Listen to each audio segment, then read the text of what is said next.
It's Mercy. Music by Mercy again. Heat Nation, we the culture. Yo, E, I need you to call timeout. Need Brady to set the floor plan. Tropical blanket, open for the shot. Yo, Greg, set the pick. Still 5 on the floor, still ride for my dog. Still battle on the court, still survive in the war. Keep your eye on the ball, or get burned from the keep this mic off the wall without turning the cheek. From night to day, no sleepy paths or allowed to mornings. The nut is sleeping us, never catch us snoring. Live from Miami, report in the heat with 5 years of sports from the courts to the streets. Yeah. Wake County, Heat Nation, we still proud.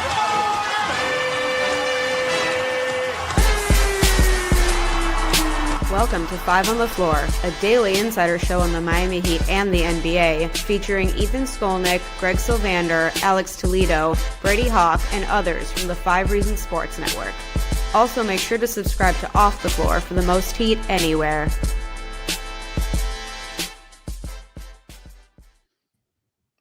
Welcome back to 5 on the Floor Live. I'm your host, Greg Sylvander. Tonight's floor plan with me, Digital Adel. It's Thanksgiving Eve. The Heat were in Cup play. They are in East Group C, and they got the victory tonight at home in, we're not going to call it thrilling fashion because this was an ugly basketball game for long stretches, but they got it done. 6 in a row now. They improved to 13-6, third in the Eastern Conference at last check. 106-103. They get the victory over the Milwaukee Bucks. Adele, this is Tyler's second game back. It was the first game that everybody was available. Spo made the decision to go smaller and start Davion Mitchell. And I think that was where everyone before the game was thinking who was going to start. Because everyone was available and either Ware or Davion was going to go to the bench. We're going to get to the player of the night and shout out to our sponsors. I'm going to plug Off the Floor in a minute. But before we talk about any of that, your initial thoughts on Spo's decision to go with the starting lineup that did not include Khalil Ware and was smaller. Do you think that is kind of where Spo has landed? Or do you think that might have to do with the opponent, Giannis not playing? Your thoughts? Well, I think it's the first time he's had his group whole as a team, and he wanted to see what it looked like. You have, Tyler, you have Norm Powell, you have Andrew Wiggins. Those 3 veterans, they're going to play because they're your highest paid players and they're your best players in terms of all around play. So you're going to put them on the floor as a collective, and you want to see what you have. I personally thought Davion, Tyler, Norm Powell, Ware, and Bam should have been the lineup, but that's just me. But Spo loves small ball. He'll tinker, see if it works, and if it doesn't, he'll throw another lineup out there. That's very true. I know that Off the Floor, which I'm going to plug right now, you need to be subbed there. It's $2.99 a month. It's for the most heat anywhere. We are talking Miami Heat basketball 24/7, and today the topic was who was going to start. And I just didn't think Spoelstra could take Davion Mitchell out of the starting lineup, but it proved by the end of it that maybe Ware appears to be that guy. If you want to talk about who should be starting and what lineup decisions should be made, trades, transactions, drafts, prospects, everything, you can find it on Off the Floor, $2.99 a month. The link is in the description of this episode. Check it out for the most heat anywhere.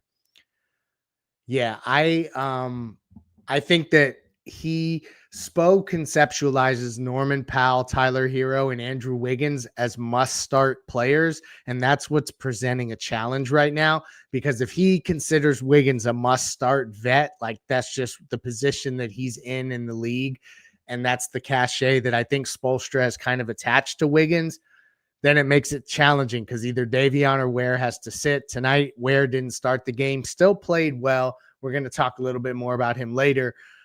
But I did think that this was an interesting experiment where he went smaller. I don't think that we shouldn't read too much into it because if Spoelstra actually has his full roster for any extended period of time, I think that you're right. He's going to tinker and he's going to be playing with different things. So it's a situation where you may see them go bigger against another opponent. We shall see. Let's actually get to the first segment. We're going to dive into the player of the night. And there's a question that somebody in our network text that I'm going to pose to Adel in this segment. But shout out to Insurance by Lynette. And now it's time for the A-Aggressive Insurance Player of the Night, sponsored by our friend Lynette. You can find her at insurancebylynette.com. That's with 2 N's and 2 T's, insurancebylynette.com. If you need car insurance, renter's insurance, homeowner's insurance, or any other type of insurance, she's the person to go to. Based in Lauderhill, she services the entire Tri-County area here in South Florida, and she will make sure to get you the best deal. She'll probably talk to you about the heat while you're at it. Reach out to her, insurancebylynette.com. And now, the player of the game.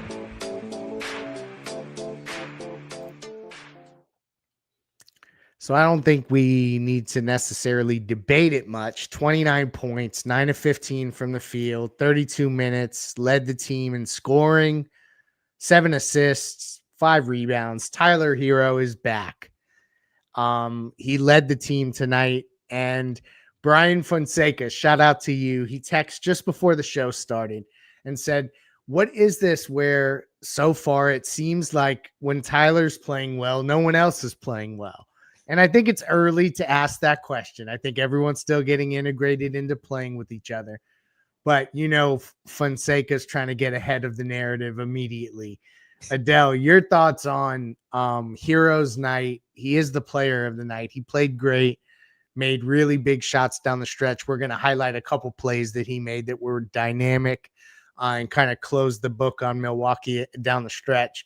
But your thoughts on Herro, and should we be reading into the more sluggish looking offense we've seen, and also that it looks like there's been a couple guys who have played really, really well lately, Norm being one of them, who he played okay, but he didn't play the way we've seen Norm play lately. Are you blaming any of that on Tyler Herro's return? Well, I'm not blaming anything on Tyler. There's a lot of nuance that needs to be had in this type of conversation. One, the Milwaukee Bucks had an outstanding game plan to combat the high-paced offense that the Miami Heat want to run.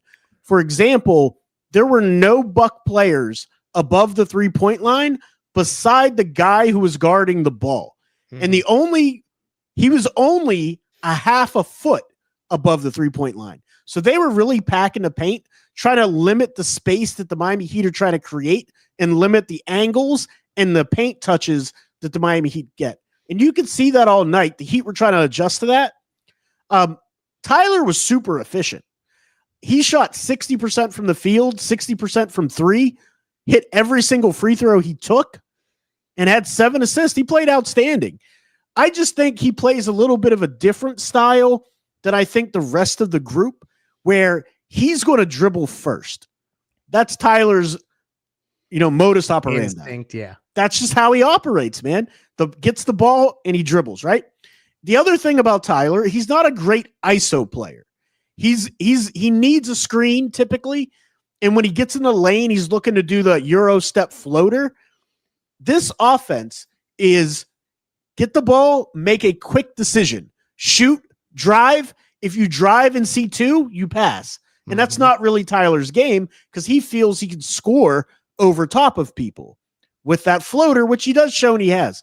So it's just a little bit of a clash in styles of his game.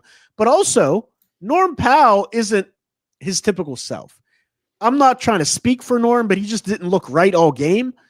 He typically makes 40+% from 3. He missed every 3 he took tonight. Yeah. Is that on Tyler? No. So I don't think Tyler has much to do with it. I just think it was a really good game plan by Milwaukee. There's going to be a little bit of an integration period, but also just the Heat collectively didn't play well as a unit.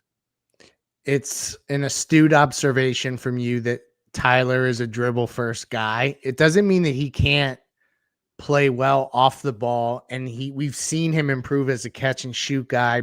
They've even called him out and asked him to do that more, and then he went and did it and played well. So I think that he'll figure out his way. And I think fans are hypercritical, particularly because they played a couple bad teams and the games have been damn close. And this offense has been so high octane that if anything looks like it's taking the spin off the fastball of this Miami Heat offense, fans are getting sensitive about it. And they're thinking, oh no, what is happening here? Tonight they shot 27.8%. Yes, I'm giving you down to the percentage point. 10 of 36 from three. Like, it's been ugly, and fans want to get back to that 125 point per game, high pace, everyone's shooting well. And so far, as Tyler has gotten back, it hasn't looked pretty that way. They've gotten victories. They've won 6 straight. They are ascending in the Eastern Conference. There's a lot to be excited about, but I think fans are also protective of this new style of play, which I think is a cool thing that fans actually are that excited about it. Let's actually go to our next segment on shout out C-Arm and Staffing. And now it's time for the X-Ray of the Play of the Day, brought to us by our friends over at Mobile C-Arm and Staffing Services. Nelson and his team will bring the X-ray equipment and the staffing to you. If you work in a hospital or a medical office, get a consultation today at c-armandstaffing.com or give them a call at 561-891-9620. Their fleet of trucks at your service. Again, it's Mobile C-Arm and Staffing Services, 561-891-9620. And now, the X-Ray of the Play of the Day. So there wasn't one play that made us all say, wow. And shout out to our YouTube audience. For our podcast listeners, we're doing this live, so we do have comments running. And if you have a favorite play, shout it out in the comments. We'll throw it up here and try to sneak it in. But we did want to reference one sequence that was in the fourth quarter, I believe, where Tyler had a 2-3 possession stretch that was really it kind of punctuated the night. Adel, you can probably articulate it better than I can. Tell the people what happened. It was a pass to Pele in the corner, and then the floater right with the behind the back move. Tell them about it. Yeah, absolutely. So Tyler had a great stretch starting at the 8-minute mark in the fourth quarter. He drilled a 24-foot three, then came back, had a nice penetration into the lane off the little bit of space that was there, kicked to a wide open Pelle Larsson, who teed up another three, and then he came back, did the little rondo, fake behind the back pass, and then threw up a beautiful floater that dropped for him, going left to right to the basket. It was a really great sequence from Tyler Herro. Definitely. There is definitely some people in the chat that feel as if maybe we are trying to be disparaging towards Tyler Herro because we're talking about the offense not looking the same. And he was one of the guys who showed up in the last two. We recognize that, and they've gotten victories. And I think that part of understanding if the Heat are a good team this year, Adele, is do they play through these moments when they have to integrate new players and win games against teams that they should win against on their home floor? Every year, particularly last year, they didn't do that night in and night out. So I just think that we can't overreact to them like reintegrating a player that is as high volume and as featured a player as Tyler Herro is and expect that to just immediately be seamless. Am I underselling this? Like, should I be a little more sensitive because the offense doesn't look so high octane? What are your thoughts on that before I read some of these comments? Well, you and I didn't shoot 27.8% from three, right? Yeah. So I don't think it's anything where we're trying to criticize Tyler for making the offense, not perform as well. It's just a fact. The other thing about it, the other guys get paid too. I don't care what people think about the talent level of the other team. They have really bright coaches. They have really good players, and they're going to adjust. Teams are going to adjust to the fast-paced style, and I think Milwaukee did a great job of sinking into the paint, taking away the paint touches, and it bogged down the offense. Did Tyler make them do that? No, it was just a good adjustment by the Milwaukee Bucks, and you're going to see other teams follow suit. Mark my word, you're going to see other teams keep 5 guys in the paint and make Miami a perimeter-oriented team or attempt to. This is the comment that we're going to close the show with. And we want to wish everyone a happy Thanksgiving.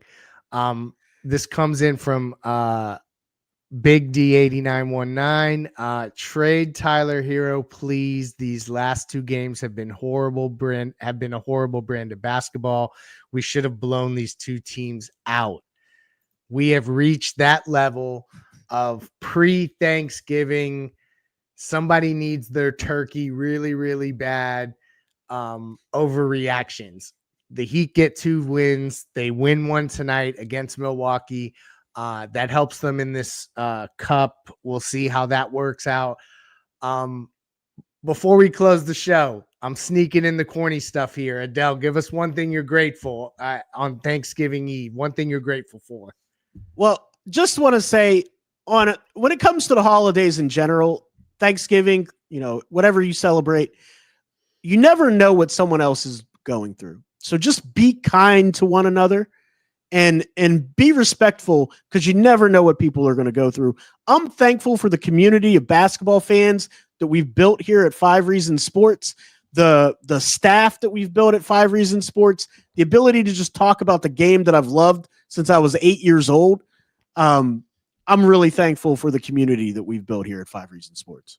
Amen to that. I am grateful as well for the platform and just everybody on Off the Floor like that. That's a really dope community. So we appreciate those who take the time to. You could be anywhere else in the world, but they're watching us and listening to us. So we appreciate that very much.